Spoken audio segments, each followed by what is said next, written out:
Surprise, surprise. Week 12 of the NFL season was filled with ineptitude, either it be from teams or either it be from the league, the NFL, Roger Goodell itself. We'll get to that and more. This is our NFL Week 12 breakdown. Of course, I'm your host, Ross Allen. We'll be joined later by Alex for our hot takes for our buy or sell segment for a little firing off with the AK right there. But we'll get to that later. I want to start you guys off with our Thanksgiving games. Of course, this was the Texans at the Lions. Texans taking this one 41-25, and of course, our traditional game of the year where we get to sit down on Thanksgiving with our friends and family and watch the Lions get blown out on national television. It's just what goes on this year, and it's just the way it is, man. It's just tradition at this point. It was Deshaun Watson and Will Fuller going off, though, getting things done. Deshaun Watson, 318 yards, 4 touchdowns through the air. Will Fuller with 6 grabs for 170 yards and a couple touchdowns on his own. And those aren't even the biggest storylines coming from this game because it was a game at best. I mean, what's new? Houston's they can be a good team, and the Lions can be an awful team.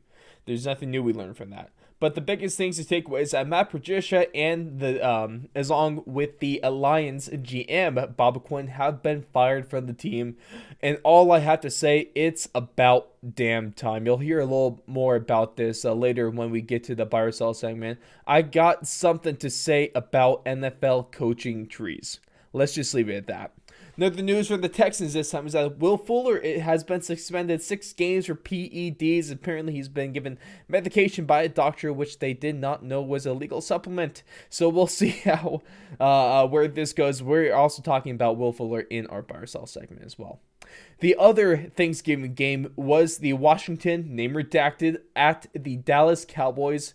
And the Cowboys get blown the hell out in our last game of Thanksgiving lineup, 41-16, and it's Washington doing this on the back of running back Antonio Gibson. 20 carries, 115 yards, and a whole 3 touchdowns for that guy for that game. What's new, though? The Cowboys' offense is still incredibly awful, and Washington's out here making a run at a divisional crown. Of course, it's a divisional crown. That's not going to mean too much in the long term because not only does it take not that much to actually win it, but also it might just result in a playoff demolition for the NFC East team. And also it will result in a way worse draft pick. And we'll talk about Washington. Are they actually kind of underrated? Is Terry McLaurin, is Scary Terry up there? Is he underrated as well? We'll talk about that later with Alex. Our next game on the schedule was the Raiders at the Falcons, and the Falcons absolutely put a beat down on the Raiders. And I really shouldn't be surprised about this because, of course, what happens is I'll praise a player, I'll praise a team. Then the very next week, they'll go out and they'll make me look like a moron. And that's exactly what the Raiders did to me. Of course, in our NFL Week 11 breakdown, I was saying that the Raiders' offense is underrated in a lot of cases and that Derek Carr has been having a great year. So what happens is that underrated offense in that Derek Carr that's having a great year goes out and does horrible. I mean, dude, the Falcons with a pick 6 in the third, you did nothing on offense. I mean, I've never seen this before. I've never seen a quarterback score 0 fantasy points. It really is it's unbelievable what that Raiders team is capable of, whether it be good or bad. And it's not, and the Falcons didn't win this game because of Matt Ryan and because of any other players. It's because of their defense and because of AAF legend Younghoe Koo. This guy is an absolute animal. He's the leading scorer in the league right now. He's first in almost every single place kicking category that you can be in, and he's just having a phenomenal year so far. Younghoe Koo getting it done over there in Atlanta. He's pretty much their MVP at this point. And you got to ask what happened to the Raiders. And what happened with the Raiders is that they're still trying to learn their offense. They don't have the greatest of head coaches, and their talent is still questionable when they're not playing. And it was a disappointing defense too which is the weird thing. Inconsistent and bad defense that the Falcons have. And this loss is very concerning for the Raiders. Of course, they play a little hot and cold. We'll see how they show up next week. It's going to be a big week for them, especially if they want to make that playoff push that a lot of people are expecting them to make. Staying within the AFC West, let's take on over to the Chargers as they played in Buffalo at the Bills. And this was just a sloppy game that the Bills kind of escaped with a win, with 27-17 being your final score. Both the quarterbacks here with disappointing performances. You say disappointing in Justin Herbert, but I mean, disappointing for him is still 316 yards, but only, I say it's weird, only one touchdown in one interception. Whereas Josh Allen, on the other hand, he only threw for about 150 yards.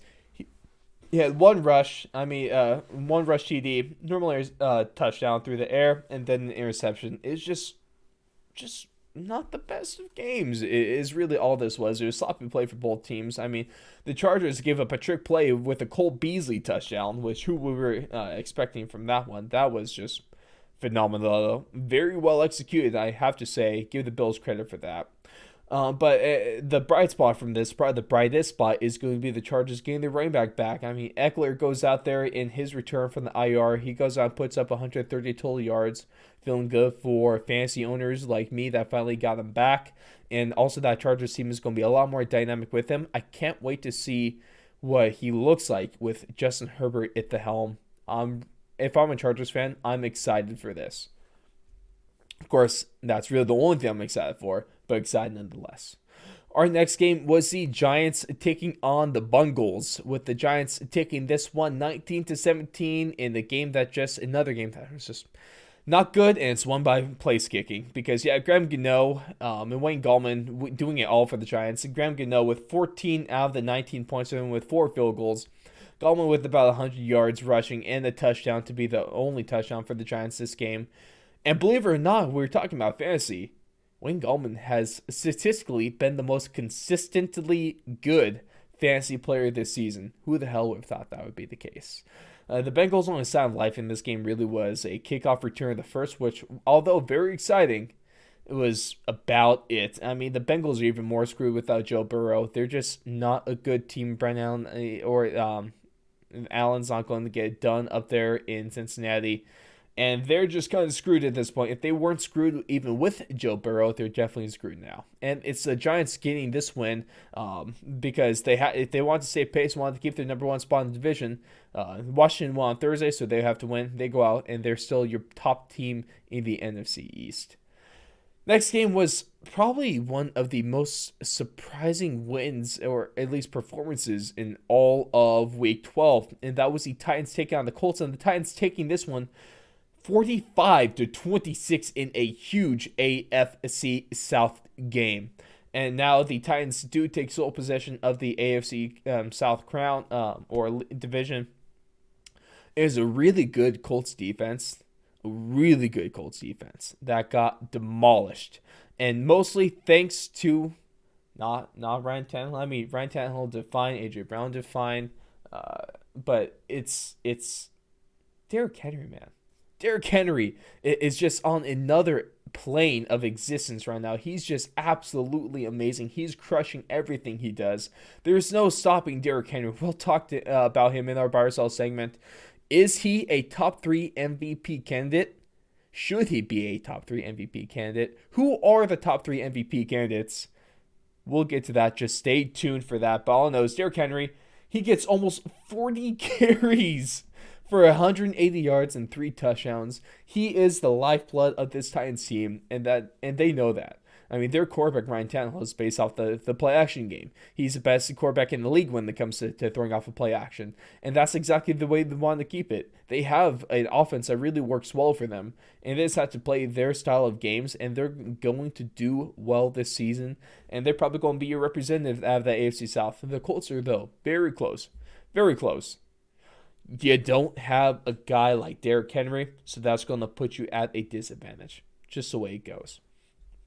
Now, the next game, we had the Panthers taking on the Vikings, and the Vikings kind of escape with a last-second win with this one.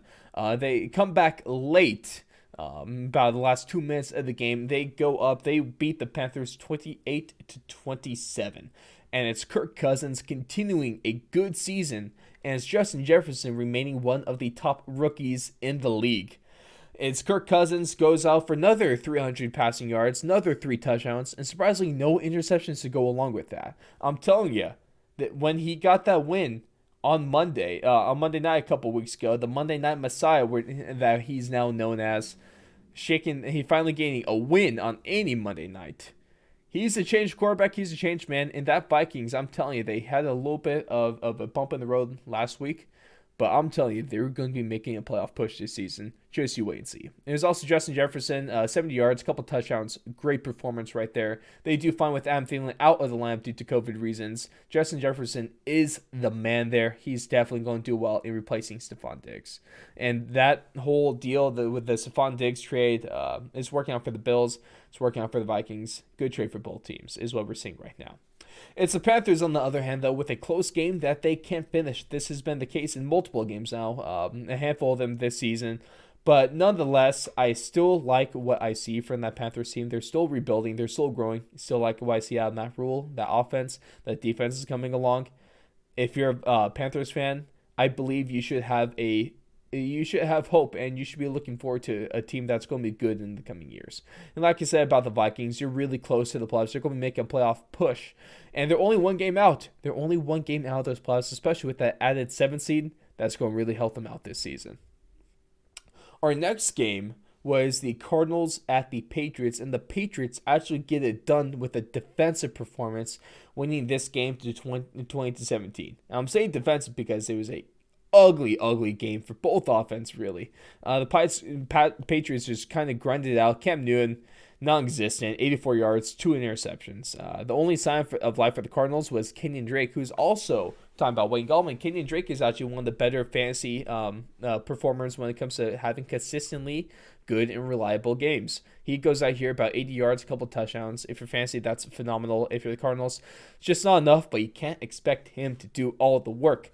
Because if you're the Cardinals, you have to take a look at your offense, and you have to be concerned of the performances that you put up the last couple weeks. Last week, you had the big game against the Seattle Seahawks, and you got to lay an egg. You only put up 21 points against that horrendous Saints defense. You can't do that. And then you have against a good Patriots defense, but still above average defense nonetheless. And with the offensive talent that you have, if you're the Cardinals, you can't put up 17 against a team like this, especially when they're giving you turnovers, especially when you're getting shorter fields. You can't only put up 17 against this team and expect to make the playoffs and expect to do something good. I mean, the Cardinals had a lot of momentum. They were leading the division at one point, and now they're not. They're back to third. They gotta regroup. They gotta look at what they're doing offensively and make some big changes in the coming weeks, because if they want to make that playoff push, like a lot of people expect them to, they're going to have to change a few things. Our next game, going for the Patriots team within the AFC East. Let's go to the Dolphins, and they take on the Jets. And surprise, surprise, the Jets stay perfect on the season, while the Dolphins bounce back. And by perfect, I mean they're still winless, 0-11. That's perfect in my books. That's the best the Jets can ever do at this point. 20-3 was your score. Ryan Fitzpatrick stepping in for the now, let's put it in quotes, injured Tua Tagovailoa. Of course, that's probably the case with that. I mean, he had the thumb injury. Also, he just did not look that good in their game last week against the Broncos. But I believe if he was fully healthy, he'd be playing this game. So I wouldn't be super concerned with that. There's no controversy there. But it's Ryan Fitzpatrick stepping up, 250 yards, a couple touchdowns, and putting a good game together for the Dolphins. Yeah, it's Sam Darnold. He made his return after taking a number of games off due to injury. And what does he do in his return game? He goes out and he throws 2 interceptions. Yeah, Sam Darnold, you're so good and you suck at quarterback. He's now 3 for 8 in terms of touchdowns and interceptions on the season, and that's just within 7 games. Not good. Not good at all. Our next game would be the Browns at the Jacksonville Jaguars, and this was a lot closer than it should have been, with the Browns only winning by a couple points here at 27-25. And it really is bad when your quarterback for the Browns, Baker Mayfield, is getting almost outdueled by the legend in Mike Glennon. I mean, Glennon, 235 yards, a couple touchdowns. Baker Mayfield, about 206 yards, a couple touchdowns. I was actually thoroughly impressed for what we've seen out of Glennon. I was not expecting a performance like that, especially against a good Browns defense. Like I said, the game shouldn't have been this close. Because, yeah, the Jags scoring with touchdown with 2 minutes left to make it look a little closer than it should have been. But at the same time, the Jags went for a unnecessary 2-point conversion in the third, and they failed to convert that. And since they failed to convert their 2-point conversion after their late touchdown, they lose by 2. But if you look at those plays, if you just kick the PAT, especially with that first one in the third, you could have just tied the game up and you could have sent it to overtime. Who knows? You could have won. But it's the Jags. We can't expect anything good. That was probably better for them anyway that they lose this game. Just work on getting better draft position because they need to rebuild. And if you're the Browns and Browns fans, let's rejoice this week because for the first time since 2007, the Browns clinch a non-losing season. Now, they haven't gone a winning season yet. They still need one more win for that. It's likely. But they're not going to go 7-9 or worse this season. So congrats to them. And now probably the weirdest game we've ever seen and the most talked about game, maybe besides the Steelers-Ravens game, is the Saints at the Broncos. And it's the Saints just running away with this one, 31-3. But are you really surprised considering that the Broncos play literally without a quarterback on the roster due to COVID? I mean, I was saying earlier when we started the show that the NFL is just inept and they made mistakes. This game was a mistake. You could have easily bumped this game. I mean, on Tuesday, all those quarterbacks test negative. So you could have had that game on Tuesday. We could have had that Tuesday night game instead of making a team go out there with literally no quarterback. Their quarterback was Kendall Hinton. He is a practice squad wide receiver that just was cut and re-signed like a month ago. He was promoted the day of to the active roster. He had 251 passes attempted when he was in college, and they go out and they tried to make him into an NFL quarterback in a day. What do you expect? 1 for 9, 13 yards, a couple of interceptions. It's so awful that the NFL put the Broncos into this position. This game should not have happened. I mean, the Ravens get all the chances in the world. They keep on getting pushed back and stuff like that just because Lamar Jackson's out. Look at the Patriots, a team that the Broncos had to deal with earlier in the season because the Patriots had COVID issues. I mean, it was only a couple guys too. It was like Cam Newton and another player, and they pushed that game back. They canceled the Broncos bye week for that. The Broncos keep getting screwed over by the NFL, but that also doesn't matter when the league, quite frankly, probably doesn't care about you anymore. That's what happens without one of the greatest owners of all time, Pat Bowlen, and that there's ownership issues with the Broncos. If they had an actual owner, maybe this wouldn't have happened. That's something they're going to need to take a look at. But the Saints, still, to get away from the controversy, let's talk about the game. The Saints are still a super one-dimensional offense. They have zero passing game. Taysom Hill, 9 for 16, 78 yards and the interception. He did have the 2 touchdowns on the ground. Lamar Murray did have the 124 yards, 2 touchdowns on the ground. That's all fine and well. But when you actually go against a legitimate team that has an offense, and the Broncos defense did well, but you can't do anything when you have no offense. If you're going to run into the problems if you're the Saints right now, this is why Jameis Winston is a better option for you guys. And the crazy thing is, though, that the Broncos with no quarterback, they did better than the Bucs with Tom Brady. The Buccaneers got shut out a couple weeks ago by the Saints, and Brady threw 3 interceptions and not just 2. So this means that the Broncos are better than the Bucs somehow with football math. And it's the Broncos with just 1 completion for the first time in NFL history since 2013 when the Broncos did that with Tim Tebow. Damn, that's a bad stat to hear if you are a Broncos fan. But hey, shout out to the legend Tim Tebow. We can't lie that was one of the greatest 8-8 seasons you will ever see in your life. Our next game, going to the NFC West, a very tough decision, or a division, is the 49ers actually getting a win 23-20. And they beat LA with the last-second field goal with their JV team. It was Jared Goff kind of crapping the bed. He had under 200 yards, 2 interceptions, and one of them was a pick 6, and the Rams finished with 4 total turnovers in this game, just really sloppy offensively. And the crazy thing is that the Niners could be a really good team if it wasn't for having almost every single player on their team get injured. They could actually be legitimate. But if you're a Niner fan, you just kind of got to grit your teeth, get through this season because you're not going to do anything. It's probably best if you do as bad as possible so you can get a good draft pick this year so you can just add to the talent that you're going to have next season. That's probably best case scenario at this point. And also, if you are the Niners, you get screwed over once again by your local government as they have to play their next 2 home games not in the Santa Clara County, not in their stadium. They have signed a common agreement with Arizona. They're going to be playing over there in Glendale for the next 2 home games. But it's bad when you find out that you can't play football in your county via Twitter and not actually having the county reach out to you. The Niners get screwed over by that. Our next game was one of the more anticipated matchups of the week, and that was the Chiefs at the Bucs. And the Chiefs win a close game, 27-24. They survive a late push by the Bucs. I mean, the Bucs were trailing 27-10. They go and put a couple late touchdowns, make it close, but it just wasn't enough. And it's also because that Chiefs offense is just absolutely unreal. Patrick Mahomes almost over 450 yards on the day, 3 touchdowns. And then let's talk about Tyreek Hill. His first quarter was absolutely unreal because he finished his game with almost 270 yards and 3 touchdowns. All those touchdowns and almost all those yards coming in just the first quarter. And now that is going to be historically one of the greatest performances you'll ever see from a wide receiver.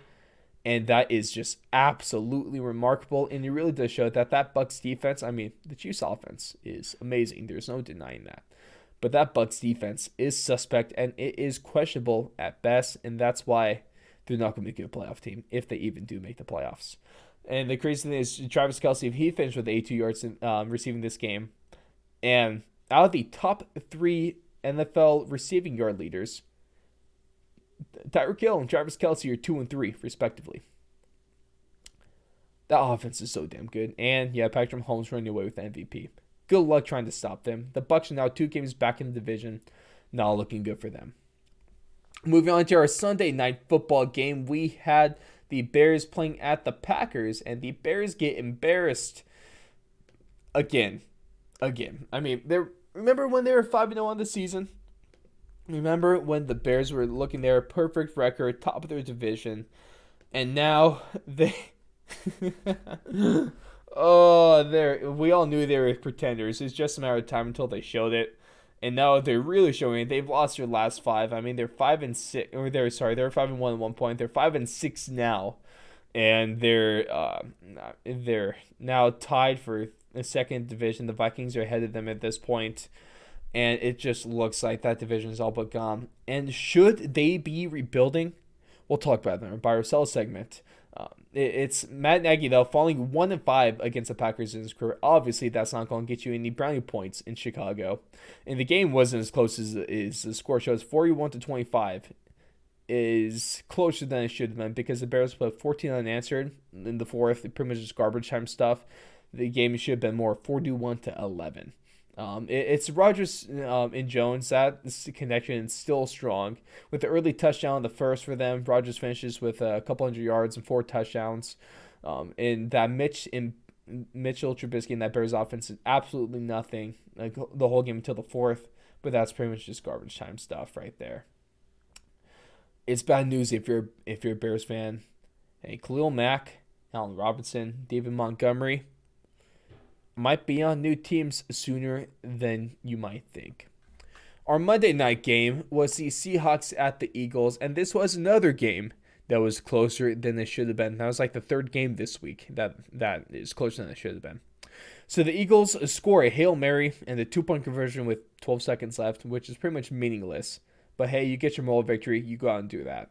But it's DK Metcalf and Russell Wilson just running wild as a duo. They once again lead the Hawks to win. Russell Wilson with 230 yards and touchdown himself. DK Metcalf, 10 catches, almost 180 yards receiving. They're just phenomenal. Now, on the other hand, though, Carson Wentz, believe it or not, he's still bad. Another game, another interception. Jalen Hurts didn't enter the game for a play. He completed a pass for 6 yards. We'll see where that goes. We talked a couple weeks ago whether or not Jalen Hurts should be the starting quarterback, or if he's going to eventually be the starting quarterback this season in Philadelphia. It's just looking like that's the case more and more. Each week we go by, it's looking like Jalen Hurts is going to have his time to shine there in Philly. The worst part about this game probably is that there is a bettor that bet $500,000 on the spread, and he loses it due to the last-minute Hail Mary two-point conversion by the Eagles. And that is just heartbreaking. They got the Seahawks heading back to the top of that NFC West division on the back of that Rams loss. So it's good for them. They regain their control in that. In the best division. Yep, best division in football still. Now, we didn't have a Tuesday night football. We had for the first time, I think, that I've ever seen, really.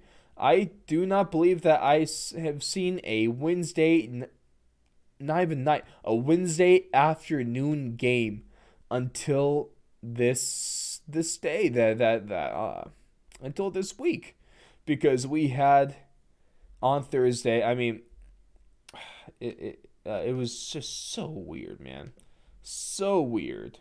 But the Ravens were taking on the Steelers. The Ravens missing almost every single player on the team, missing Lamar Jackson, missing their top 2 running backs, missing a crap ton of people on offense and also on the defense as well. And you just have a ugly, awful, just really bad. That first quarter was just so it hurt to watch, frankly. That game, it just really caused me pain trying to watch it this afternoon. I mean, the story of the game was a 3-and-out, a 3-and-out, a fumble, a pick, and a pick six. Man, isn't that just absolutely amazing football right there? Aren't you glad that you're able to push this game back to be able to watch that? I know I am. And it was, man, that was so bad. I mean, both teams, the Ravens have an excuse because they're out just depleted everywhere. Pittsburgh kind of has an excuse because they're a little rusty and there's a lot of uncertainty with this, but still, you got Pittsburgh playing down to their opponents once again in just a bad game. I mean, they only win 19-14, man. Of course, they still go to 11-0, but it's kind of a weak 11-0 at this point. Finally, though, great news for the Ravens is, I mean, RG3 had a decent game on the ground. He was their leading rusher, but that doesn't matter because we saw the young GOAT Trace McSorley entered the game. He had a 71-yard touchdown pass, finishes with 77 yards and a touchdown on the game. If they had him in the full game, who knows? Who knows? They might have actually won this one. But it's going to be Big Ben, rusty game. That Steelers offense looking rusty. And the Pittsburgh Steelers have to be one of the worst 11-0 teams that we've seen in recent history. They're just... yeah, they're a good team. They have a great defense, but the offense is just so lackluster at times, and that team is just so wishy-washy at times. It really scares me to put a lot of credit into them when I don't know if they actually deserve that credit right now. But with that being said, there is our breakdown of all the games that happened this week. And without further ado, let's roll the segue. We want the ball, we're going to score. Tell them to bring me my money. Yeah! Dollar bills, y'all. So we buying or are we selling? Let's go. Let's get into this, Alex. So firing off with AK. Thanks for joining us for this special segment of Buy or Sell. With you joining us for this on today's episode of the Week 12 NFL Breakdown. So, of course, if you guys don't know how this works, we give you 5 statements. And you have 2 options. You buy it or you sell it. Let us know what you think down in the comments. Let us know on Twitter. Hit us up on Best Way, Alex. Apple Podcasts, leave us a 5-star review with your take on any one of these or all 5 statements. So you're saying that our listeners, not if, but when they listen to our podcast and enjoy it, and just go down there, click 5 stars, leave a review, and say how awesome we were? That's exactly what I'm saying. It's as easy as that. I mean, it takes like a minute. But less than that. Without further ado, Alex, let's get into this first statement. And that is, Will Fuller being suspended is going to result in a long-term contract for him. Buy or sell it. Wow. I like this one. Hold on. I'm gonna buy that one. I like that. I mean, because you already saw Deshaun Watson come out today, and in lieu of that news, the Texans need to sign Will Fuller to a long-term contract because I think he's done a couple things. He's established himself as Deshaun Watson's go-to guy with DeAndre Hopkins out the front door. B, he's had a healthy season up to this point, which is way more than you can say about any of his previous seasons. And C, with no Will Fuller, you have Brandon Cooks, and I mean, you don't have much else. I mean, are you relying on Randall Cobb or Jordan Akins? I mean, they just let go of Kenny Stills, so they don't right now. Which good for Kenny Stills. I'm surprised that he hasn't been signed to the Packers yet because that's just the obvious answer, dude. Green Bay. I mean, why are you waiting so long? Here's the thing: the Packers get gifted people sign in free agency or pick up in the trade deadline or even pick up on a waiver claim, and they still are. It's almost like them and Aaron Rodgers or the Packers and Aaron Rodgers are in a stalemate to figure out who's going to cave first. It's disappointing, but I really think that this couldn't have come at a better time for Will Fuller because 6 games left in the season, so he's not going to miss any time next year. No, realize they miss him, and I think they're going to sign him to a long-term contract this year. So to buy or sell this specific statement, Alex, I'm gonna go against you. I'm going to sell this segment, but not because the Texans aren't going to sign Will Fuller to a long-term contract. They are. They have to be. We're past that Bill O'Brien era. You can actually make smart decisions when it comes to putting together a football team. But this long-term contract isn't going to be a result of the suspension. He was already going to get one no matter how he ended this season because he has shown that he's able to step up into this role. He has shown that he's able to perform at a super high level like this and able to beat that wide receiver one that we didn't see when DeAndre Hopkins was still there. He is the guy for Deshaun Watson. If you want to build that team, you need to build up arguably a top 5 quarterback in the league, Deshaun Watson. And Will Fuller is really stepping into being a top 10 wide receiver in his own right. He was going to get that money anyway, but the suspension, it can't help, but I really don't think it was that big of a factor. I think you're underestimating how good Will Fuller is at getting hurt. And this is almost like him opting out for the rest of the year. Like first round draft pick out of college, not playing in his bowl game. This is just Will Fuller sitting out the rest of the year involuntarily. So he did the Pez on purpose, right? He purposely spiked his supplements, his protein powder, what the hell it was. I mean, he's getting the added benefit of taking a PED and not getting hurt. So what more could you ask for if you're I guess you can ask to get paid for those 6 games throughout, but he's going to be making way more money with this anyway, so it's all good. But stay on the topic of wide receivers, Alex. Let's talk about the football team, and that is Terry McLaurin, the rookie there in Washington, and maybe Washington as a team itself is underrated. I think that this is a team with a lot of potential. You know what you need in a young rebuilding team is franchise cornerstones, and I think they have 3 of them right now. I think Antonio Gibson, the rookie out of Memphis, Terry McLaurin, and Chase Young are all studs. I think it's not crazy to say that in 3 years, those 3 guys are going to be top 5, maybe top 10 in their position. And when you're a rebuilding team like the Washington football team, that's what you need to build on. And now you can fill in the gaps. You can now have the assets to go draft your franchise quarterback, and you already have weapons surrounding him. So he's now into a better situation. Say Alex Smith is a franchise quarterback. Unbelievable. Love the guy to death, but I'm going to say that ship might have sailed a couple days ago.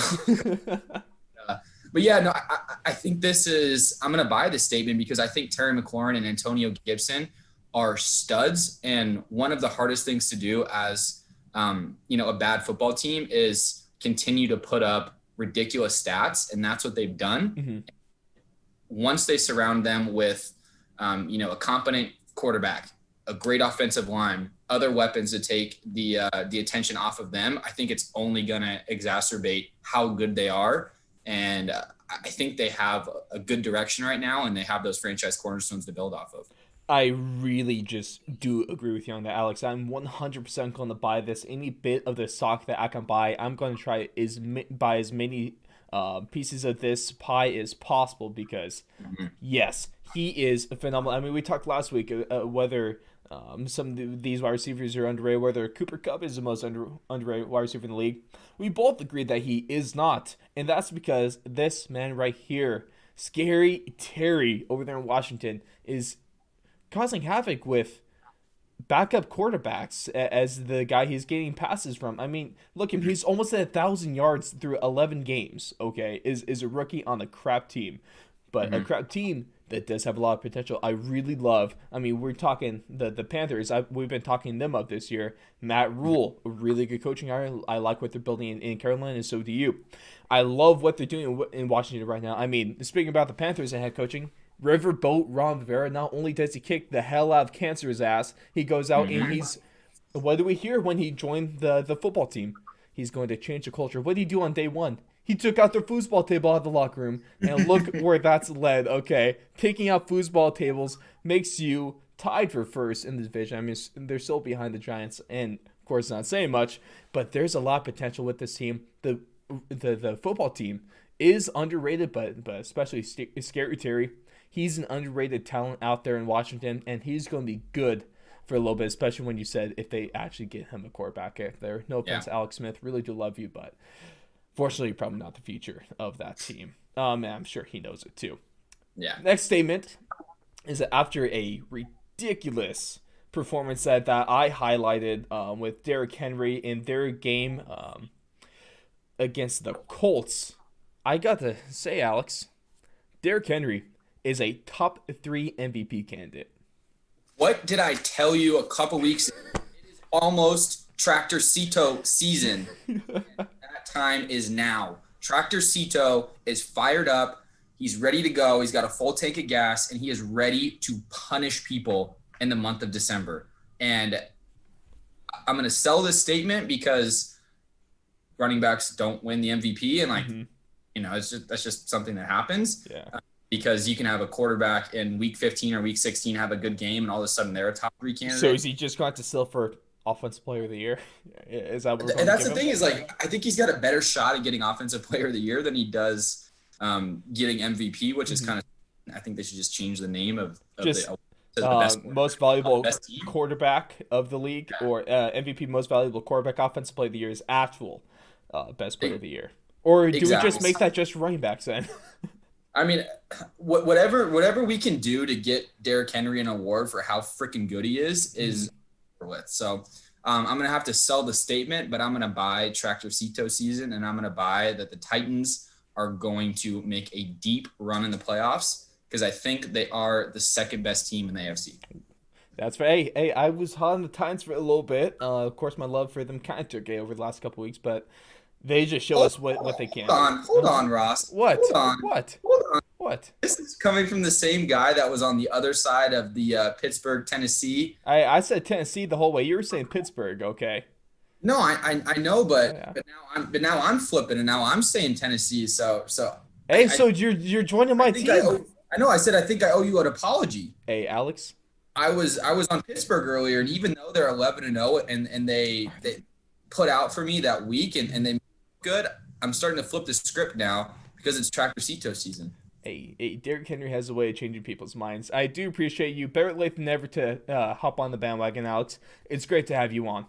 And Thanks, I'm going to buy this statement, not because I really do believe that running back should have a chance at the MVP.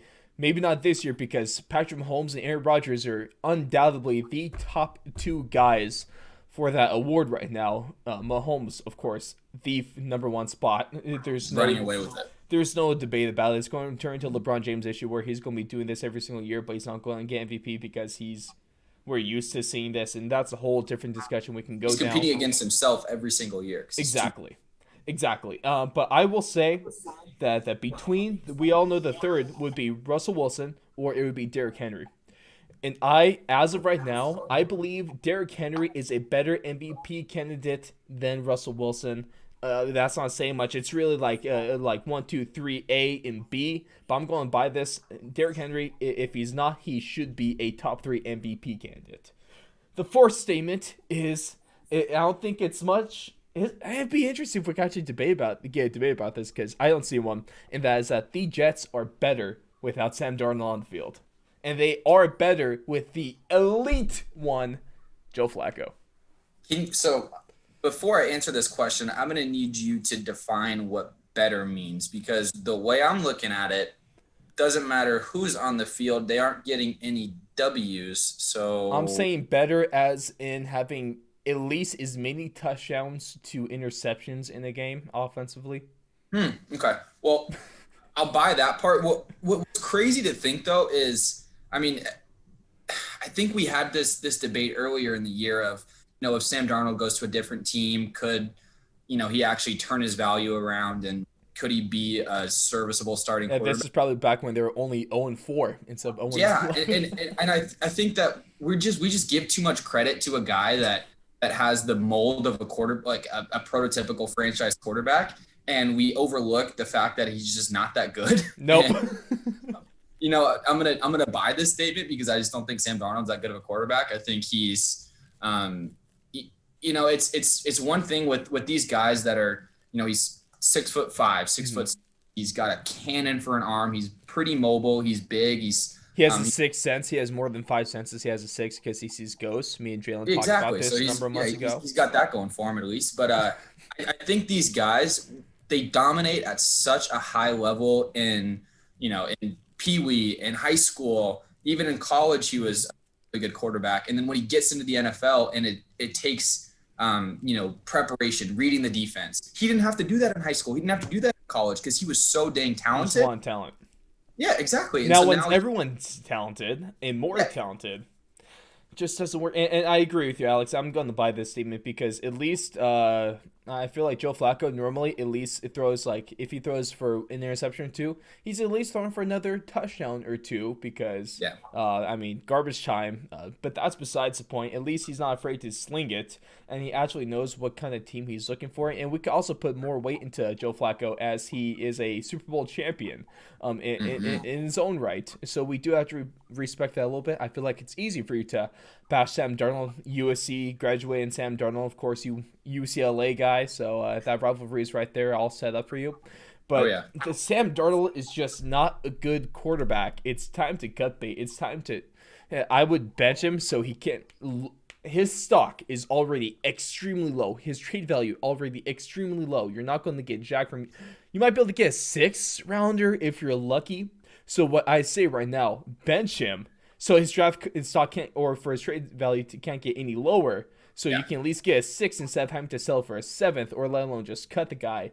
Put Joe Flacco in. If you want to win game, you put Joe Flacco in. If you're the Jets, I recanted my statement. If you're the Jets, you keep Sam Darnold on the field as much as possible because you need that 0-16. You need that perfect season so you can get the man, the myth, the legend, Trevor Lawrence. So, Sam Darnold goes well for the Jets, but when it comes to winning, not so much.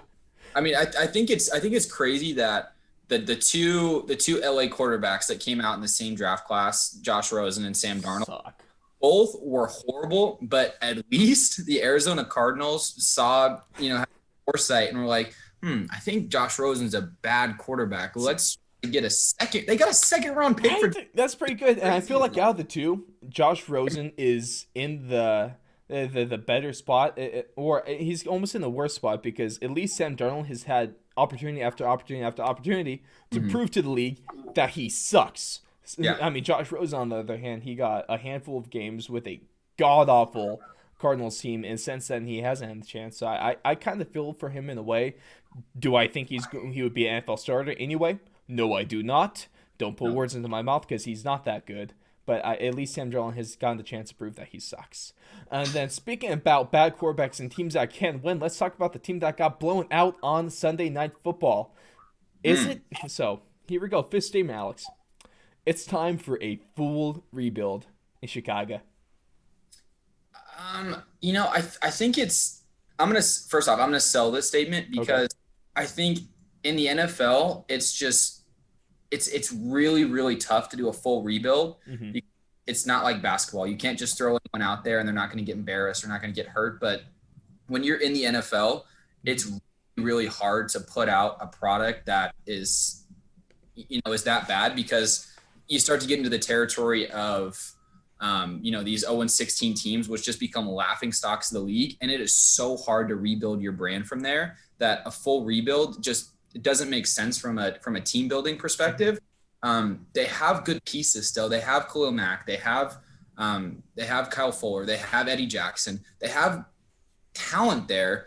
Could those guys get a boatload of first round picks? Probably. Is it worth it? I don't think so. I think they just need to, A, fire Nagy, B, fire Ryan Pace, and C, get a quarterback that you can actually build with. So if you're tanking for a quarterback, this was the year to do it. They already missed that opportunity. So until the next Trevor Lawrence comes around, I think that they can't rebuild, because that's just not good team building. It's not a way to establish longevity.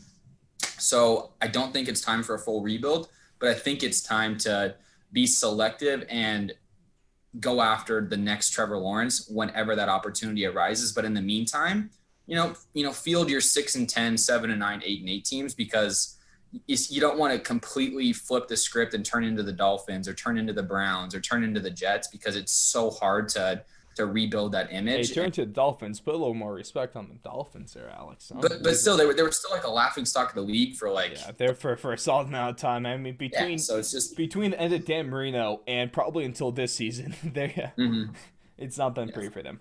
Then with this, Alex, I'm just going to have to buy it. It's time for change, big change in Chicago, because this. So spell me out what full rebuild looks like in Chicago. What would you do? Full rebuild means replacing the team and the front office. So I mean, get rid of Matt Nagy, get rid of the GM, get rid of the quarterback, trade away Khalil Mack, trade away Allen Robinson, probably trade away David Montgomery as well. I mean, just clean that place out. Don't have any notable stars, because they're not going to be doing any good for you when you're on the 7-9 team, even with them. No matter what you do, I mean, the most important parts is going to be Matt Nagy, because he sucks. I mean, we talked a little bit about this a few weeks ago, why Matt Nagy has had so much kind of reign and why he's had such a long leash. It's ridiculous. It's because I'm going to make a point here, Alex. I'm going to get on my soapbox real quick. And the dumbest thing going on in the NFL right now is hiring just based off of coaching trees. I mean, we've seen the Belichick coaching tree. I just talked about this earlier in the show with finally getting Matt Patricia out of Detroit. We've had Josh McDaniels, when he went to go be head coach for the Broncos a number of years back, around to the 2010 era, he sucked. He was so bad. And the best coach statistically from the Bill Belichick coaching tree is Bill O'Brien. And that tells you all you need to know about the success of that tree. And Matt Nagy, he's only a product of the Andy Reid tree. And he sucks, man. He's just not good. He's an awful head coach, but the only reason that they're giving him this much slack is because, Andy Reid coaching tree. Andy Reid's so good. Matt Nagy must be good by default. No, that's not how it works. You're not going to be a better coach through osmosis or some crap like that. Get a little scientific on this. Damn right. We're an educational show too. Let's add that tag. It's just, can we hire based off of actual proven abilities, whether it be college or NFL or as assistant coach, as a head coach somewhere else? Can we actually have coaches proven instead of just being, I coach for this guy and he's really good, so I'm really good. I'm still going to die on the hill of, I don't think Bill O'Brien was as disastrous of a coach as everyone else thinks he is. Disastrous GM. Disastrous GM? Of course he is. As a coach, he had a lot of division titles. I think he ended with a winning record. So yeah, he was questionable as a coach, but we all know as a GM, just dumpster fire. And also in 3 years, I think after Scott finished bashing the Dolphins, but I think Brian Flores is going to end up being the best coaching disciple of Bill Belichick going forward. He has to be the answer. He has to be, right? Yeah. I mean, unless they completely just fall off a cliff this year. Don't sleep on Joe Judge either. Joe Judge isn't bad, man. I'm kidding. Joe, hey, you say that, but Joe Judge. He could be a division winner with Colt McCoy as a starting quarterback. I want to see that.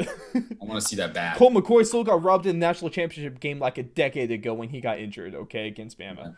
that I still feel bad for that. But there we go, ladies and gentlemen. Those are our 5 statements, and we bought and sold a lot of them. Just to let us know what you got in the comments. Again, Twitter, Apple Podcast. And let's get on into our power rankings. All right, so let's get into these power rankings then. Of course, a little recap. Our last week's power rankings, the Week 12 ones. I had from 5 to 1, I had the Packers, the Bucks, the Saints, the Steelers, and the Kansas City Chiefs as your best team in the league. Now, we did see a little movement this week, but it's not going to be as much as we've seen in some of the weeks. But our Week 13 power rankings is going to start with number 5. They go from previously unranked to making a push into here now. You have the Buffalo Bills. They dropped out last week. They're going to be making a return this week. They are your number 5. They are looking really good in that AFC East division, and they're still looking like a team that's going to run away with that divisional crown, and team that is looking like a good playoff team.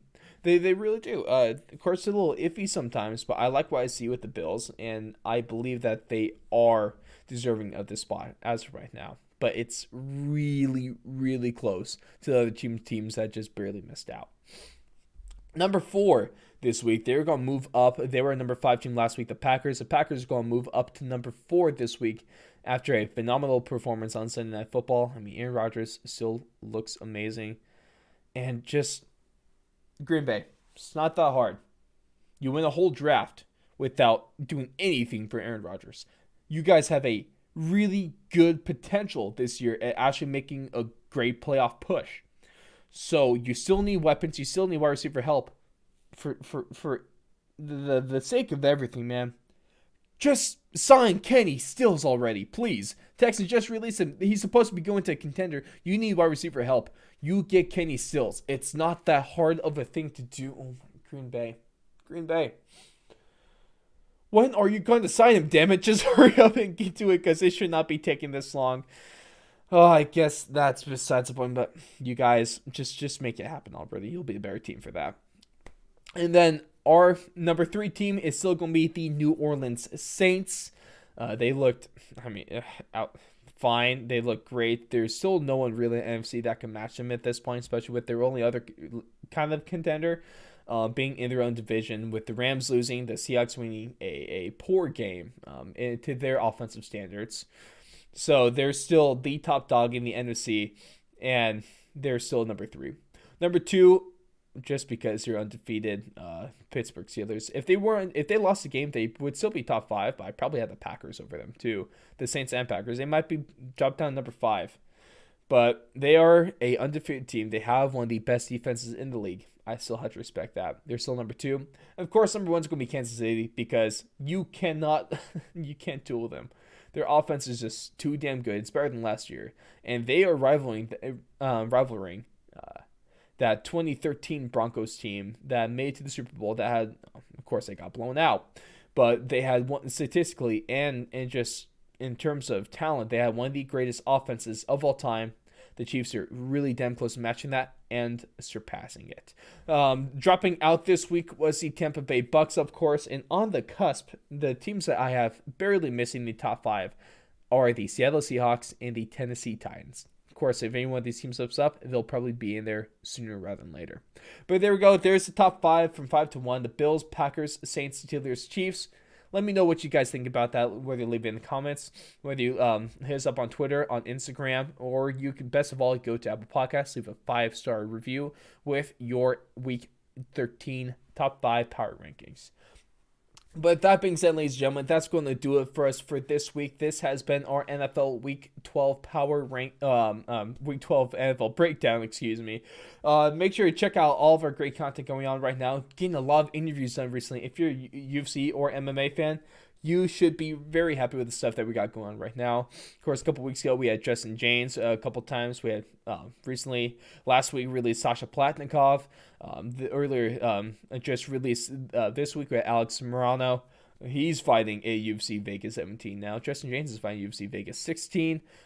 Just today, earlier, I just announced that I did an interview with Sharks play-by-play commentator, the great Randy Hahn.